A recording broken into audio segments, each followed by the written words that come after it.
des ñi nga xamante ni dañ ci war a participer ngir njëriñ loolu mën a law ci Sénégal gi yëpp ni ngay def xam nga ko mooy dal di partager émission bi ñi nga xamante ni yëgaguñ ne commencé nañu fas yéene amal ab waxtaan ci émission bi nga xamante ni moom la ñu dippee bloc note te di leen invité également ngeen jël seen i bloc note ndax mën a noter li nga xamante ni moom mooy ay njëriñ li war a tukkee ci waxtaan wi Samba. bu fekkee ni test fa fi dama bëgg a inverser mbir yi. amul laaj boo ko bëgg a laaj bala ñoo ñëw dugg ci solo sa waxtaan wi ndax ñu commencé ko ak yow sa laaj. alors bala ma laa laaj. man de c'est une question très simple. On a appris que l'État dafa débloqué ci marché domestique bi presque 300 milliards et quelques. ñu bëggoon xam exactement c'est quoi. Reposez la question s'il vous plaît. dama ne tey l'État bi dafa génn ci marché bi lu ñuy wax le marché domestique mu def ci comme genre emprunt obligataire lu toll ci 300 et quelques milliards ma bëggoon xam lan mooy marché domestique et lan la war a servir normalement. xam nga tey li ma la mën a wax ci gàttal. mooy que ni tey nous avons un peuple boo xam ni ils sont à l'écoute de ses dirigeants. Tout à fait. su ma juumulee jëm nañ fi wut emprunt obligataire. Oui. di wut 100 et quelques 180 milliards. En 14 193. jours. Ouais. ñu indil leen 200 et quelques xaw ma 300 et quelques milliards. Tout à fait. presque 400. li muy démontrer lenn rek la tey jii ñun lu ñu bëgg a lever. ci sunu réew pour le développement socio-économique de ce pays les Sénégalais sont prêts à mettre le paquet. Absolument. Un gouvernement a besoin heure bu lambee dajee daj peuple am ci ginnaawam. Absolument. loolu nag c'est pas donné à n'importe qui. parce que tey nous avons un gouvernement booy xamante ni dafa dajale yii. mooy nous avons une génération de rupture, une génération décomplexée et une génération d'idées. ñett yi nag bu dajee en un an et quelques nga rencontrer les 3 présidents les plus puissants du monde. C'est pas donné à n'importe qui. En un an et quelques ba tey ji yàlla dimbali la ngay jaay destination Sénégal ci sunu situation géographique sunu situation géopolitique géophysique géostratégique et géologique. tey ñëpp xam Sénégal à travers ñi nga xamante ni ce sont nos gouvernants à la tête le chef de l'État le président Diomaye Diakhar Faye et son tout puissant premier ministre le président de PASTEF qui est premier ministre Ousmane Sonko qui exécute la politique des chefs de l'État. kon jàpp nañu ne tey destination Sénégal ñu ngi koy jaay à travers le monde. ku déglu récemment c'est aujourd'hui je ne sais pas hier. le premier ministre chef du gouvernement waxaat na ko ñun amuñu complexe kenn. que les intérêts vitaux de cette nation sénégalaise soient sauvegardés. lépp loo xam ne intérêt Sénégal mu ngi ci sunu bakkan lañu ci teg loo xam ne du intérêt Sénégal ñu jël sànn ci biti su ma juumulee man ci ministère bi ma bokk Birame Souleye jiite ko muy ministère de l'énergie du pétrole et des mines jóge na fii dem ba France nga xamante ñoom ñoo ñu coloniser mu ni si je cherche le plus offrant si je trouve aujourd'hui les intérêts du Sénégal en Arabie Saoudite j'irai les chercher méchamment. Le Sénégal cherche le plus offrant. Le premier ministre Ousmane Sonko ñëw dëggalaat ko dem Matam ni nous n'allons plus vendre nos matières premières en brut en commençant d'abord par le phosphate. Il est inacceptable d'avoir plus de 1,4 milliard de tonnes de phosphate di yalwaan engrais ou le diwte engrais bitim réew. On ne peut pas avoir du potentiel boo demee lam-lam 80 millions de tonnes ma nga fa lay xaar boo demee ICS 70 millions de tonnes ma nga lay xaar boo boomee Baobab Mining 10 millions de tonnes ma nga lay xaar Kolda réserve nekk mën la ko wax Matam c'est plus de 200 millions de tonnes en tout et pour tout nous avons plus de 1,4 milliard de tonnes de phosphate. Tey jii Maroc lu muy tiitaroo ci premier ressource am du phosphate. lan moo tax ni ñoom ni ñu def ñun waruñu ko mën a corriger te pourtant. lan moo ko tax. parce que nous étions étrangers à nos propres ressources. c'est-à-dire maanaam ñun. jàppal lii ma la wax. tey jii ci exportation du Sénégal exportation am 31,79% c'est dans le secteur minier est-ce que dégg nga ma bu baax. dégg naa la bu baax. 31% des exportations. c'est dans le secteur. te ñu ngi contribuer ci gafaka réew mi 9 virgule motul sax 10%. waaw loolu mooy wane nous étions étrangers à nos propres ressources. kon boo amee un premier ministre moment bi muy taxaw Matam di ko wax je vous donne date. moment bi muy taxaw Matam di ko wax même moment boobu ministre de l'industrie ma nga Maroc. benchmarking boobu ñun la ñu gëm ni Maroc def ba nekk numéro 1 numéro 2 mondial ci phosphate. pourquoi pas le Sénégal. nous avons tout le potentiel géologique. nous avons tout le potentiel en ressources humaines. nous n'avons pas un problème de casting de coaching ni de monitoring. nous allons mettre sur orbite du développement ce pays. xam nga lu tax. de 1960 à nos jours. tey 2025. nous avons aussi eu des programmes. xam-xam yi ñu ngi fi. mbind ba mu ngi fi.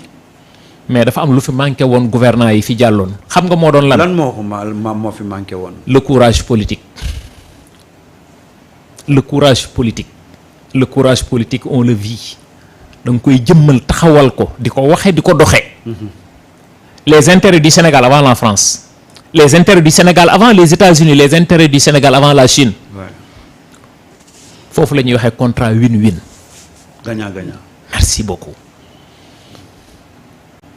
te ñun contrat win-win boobu mooy suñ deuxième option. suñu première option. mooy ban du win-win du 50-50. mooy l'industrialisation de nos matières premières. loolu moo indi GTE. grand transfert d'eau. tout à fait. je vous donne un petit exemple. tey de Saint-Louis à Bakel tu as plus de 240 000 hectares de terre non encore exploitées. tu perds 640 mètres cubes de l'eau douce buy jóge ci fleuve Sénégal de reverser wu ci océan Atlantique bi mu nekk 20 milliards de mètres cubes d'eau que tu perds. ndox mu neex buy dem ci océan bi nga koy ñàkk. te yow fleuve bi ñan nga ko bokkal du ñu wër. oui ñi wër muy Mauritanie ak ñu ko wër. ñaata yoon la fa premier ministre dem ñaata yoon la fa Diomaye dem. si nous parvenons à nous unir nous amul lu ñu mënul def. est-ce que tey suuf boobu ma la wax bu ñu ko amoon. waxuma laa l'intérieur du pays nag ndox boobu ma la wax tey dinañ dem di jëndi plus de 1070 milliards ci denrées de première nécessité.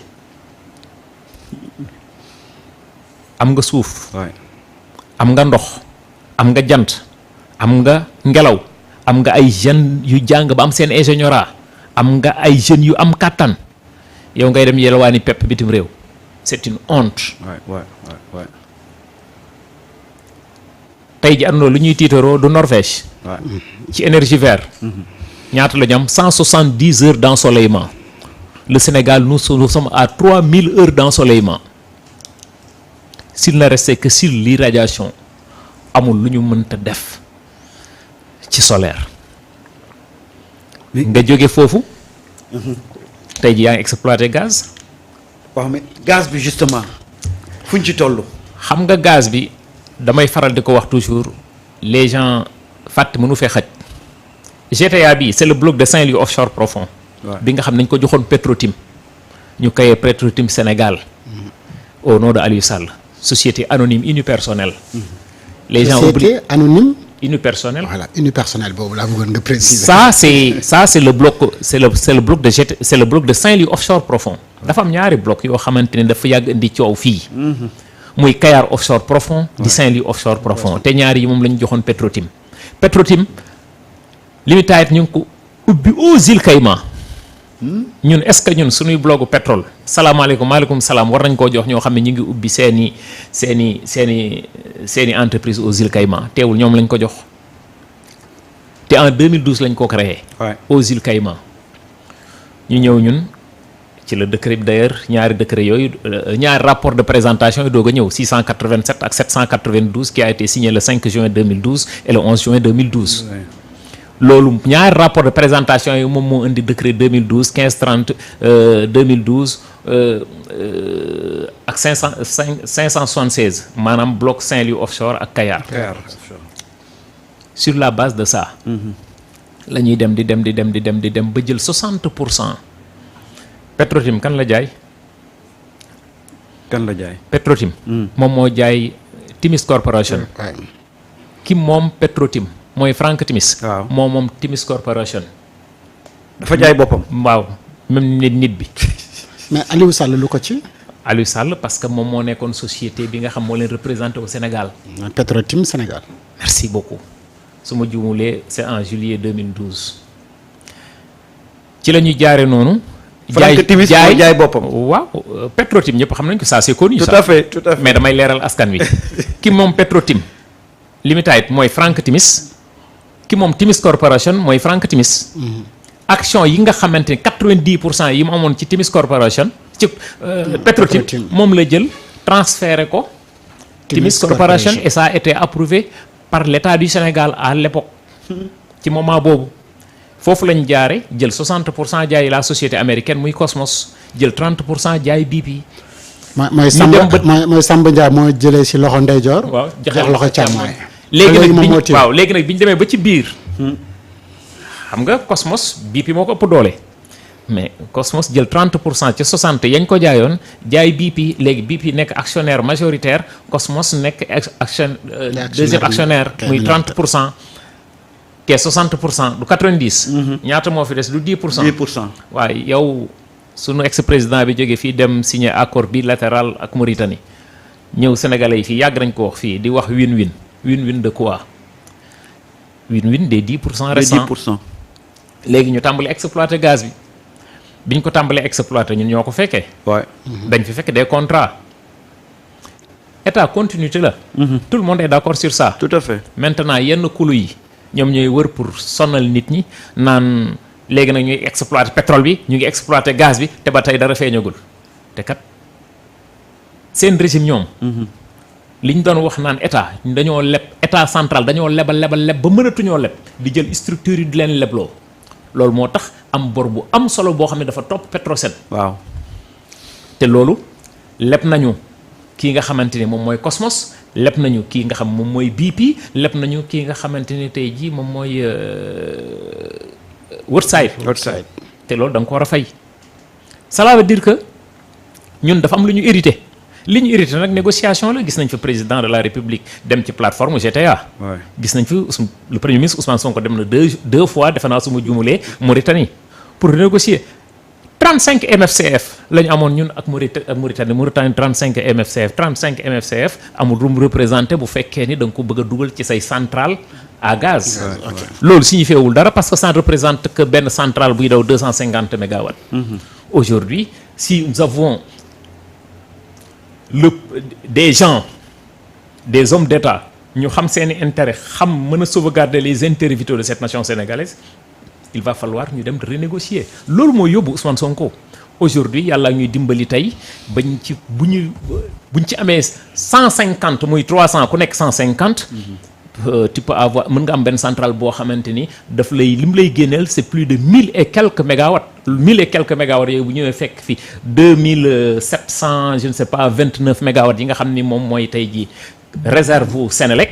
Cela veut dire que ni tey jii on peut devenir indépendant en énergie et tant que amuñu cette souveraineté énergétique on ne peut pas industrialiser aucun pays dans le monde tant que amoo cette souveraineté énergétique tu ne peux pas faire de l'industrialisation raison pour laquelle le premier ministre taxaw ci loolu di xool les intérêts surtout dans le secteur gazier nga xamante ni tey jii jàpp nañ ni centrale hybride yi déjà tàmbali na parce que centrale bu ci daw fiol fi ne nii yaa ngi ci mën a daw gaz yooyu la ñuy jël pompe ko ci centrale yooyu pour que enfin l'électricité mën a wàññi donc finalement bu ñu régler suñu problème ci gaz bi régler suñu problème ci solaire bi éolienne bi sax dañ ci am ngelaw fële Taïba Ndiaye éolienne bi muy ngelaw li fële Taïba Ndiaye mu ngi lay génneel 178,5 mégawatts nous avons 42 tribunes bu fekkee ne ñun ngelaw sax ñun mu ngi ciy bëree courant cela veut dire que nous devons être indépendants de l'énergie loolu nag processus la processus bi ñun dafa am lu ñu fi fekk moo tax ma sànq man la